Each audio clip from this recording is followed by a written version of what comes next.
Assalamualaikum warahmatullahi wabarakatuh. Hai semua, perkenalkan nama saya Zailika Maharani dengan NIM 123204237. Dan perkenalkan nama saya Mesa Nabila dengan NIM 12320424670. Pada kesempatan kali ini kami akan membahas materi tentang pemerintahan Indonesia pada masa reformasi. Sejarah reformasi 1998. Krisis moneter yang terjadi di Asia pada tahun 1997 menjadi salah satu latar belakang terjadinya reformasi. Krisis moneter tersebut menyebabkan meningkatnya korupsi, kolusi, dan nepotisme di kalangan pemerintahan, serta meningkatnya kemiskinan dan kesenjangan sosial di Indonesia. Rakyat semakin tidak puas dengan kondisi ini dan semakin banyak desakan agar Presiden Soeharto turun dari jabatannya. Pada tanggal 14 Mei 1998, kerusuhan terjadi di Jakarta dan Solo sebagai bentuk protes rakyat terhadap pemerintahan yang ada. Kerusuhan ini menjadi salah satu pemicu utama terjadinya reformasi 1998.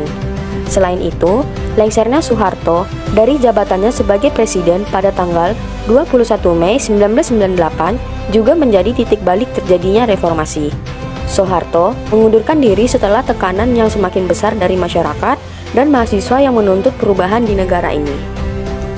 Apa saja sih yang terjadi pada masa reformasi? Berikut ini poin-poin yang terjadi pada masa reformasi yang akan dibahas pada kesempatan kali ini. 1. Perubahan sistem pemerintahan. Yang pertama, pembatasan masa jabatan presiden. Amandemen UUD 1945 memperkenalkan pemilihan presiden setiap 5 tahun dan memperkuat posisi presiden sebagai kepala negara dan pemerintahan. Reformasi ini bertujuan untuk mendorong akuntabilitas dan transparansi dalam pemerintahan. Yang kedua, pemilihan umum yang lebih demokratis. Reformasi membawa transisi ke demokrasi multipartai dengan pemilihan umum yang lebih bebas dan adil, serta desentralisasi kekuasaan ke pemerintah daerah. Sistem pemerintahan kini lebih partisipatif, memungkinkan masyarakat berperan aktif dalam politik. Yang ketiga, desentralisasi kekuasaan. Sebelumnya, pada era Orde Baru, kekuasaan sangat terpusat di tangan presiden. Namun, reformasi membawa perubahan melalui Undang-Undang Nomor 22 Tahun 1999 yang memindahkan kekuasaan ke pemerintah daerah, termasuk dalam pengelolaan anggaran dan kebijakan lokal. Perubahan ini mencerminkan kemajuan menuju pemerintahan yang lebih demokratis dan partisipatif. 2. Penguatan lembaga legislatif. DPR kini berperan sebagai lembaga legislasi utama, bertanggung jawab atas pembuatan undang-undang dan pengawasan eksekutif dengan dukungan konstitusi yang kuat. Sementara itu, DPD dibentuk untuk mewakili kepentingan daerah, meskipun kewenangannya terbatas pada memberikan saran dan pertimbangan. 3. Pembentukan lembaga baru seperti Mahkamah Konstitusi atau disebut juga dengan MK dan Komisi Pemberantas Korupsi.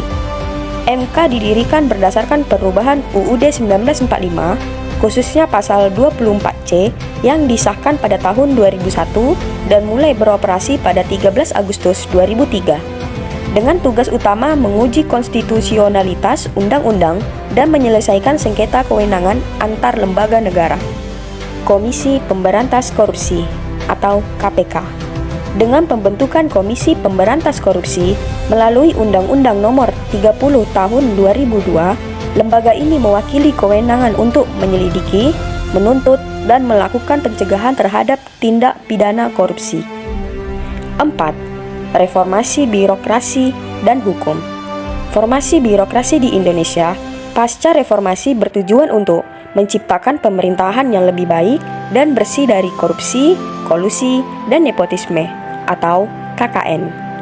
Penguatan lembaga peradilan untuk meningkatkan sistem peradilan dan independensi hakim.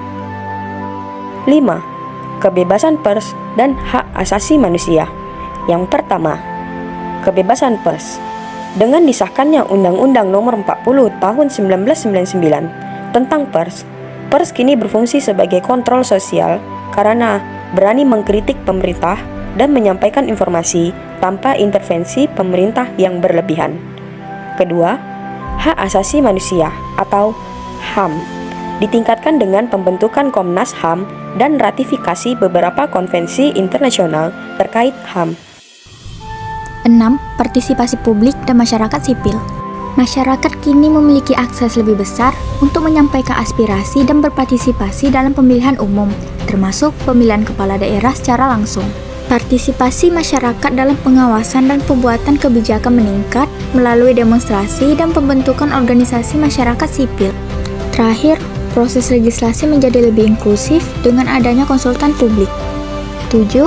Pemisahan Polri dengan ABRI. Pemisahan Kepolisian Republik Indonesia atau Polri dari Angkatan Bersenjata Republik Indonesia atau ABRI terjadi pada era reformasi pada 1 April 1999. Sebelumnya, Polri dan TNI tergabung dalam ABRI sejak 1962. Tuntutan pemisahan muncul setelah lengsernya Soeharto dengan tujuan meningkatkan profesionalisme Polri dan menghapus kebijakan di fungsi ABRI yang dianggap kontroversial. Berikut ini akan ditampilkan video pada saat pemisahan Polri dengan ABRI.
Gantian.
Delapan, perubahan nama dari Irian Jaya menjadi Papua. Irian Jaya menjadi Papua tepatnya melalui Undang-Undang Nomor 21 Tahun 2001 tentang Otonomi Khusus Papua.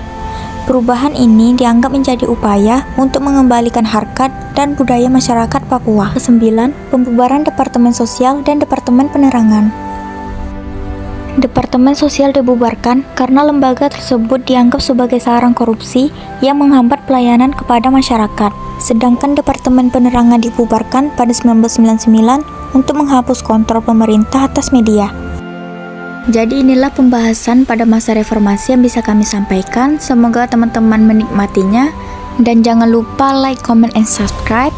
Kami akhiri. Assalamualaikum warahmatullahi wabarakatuh.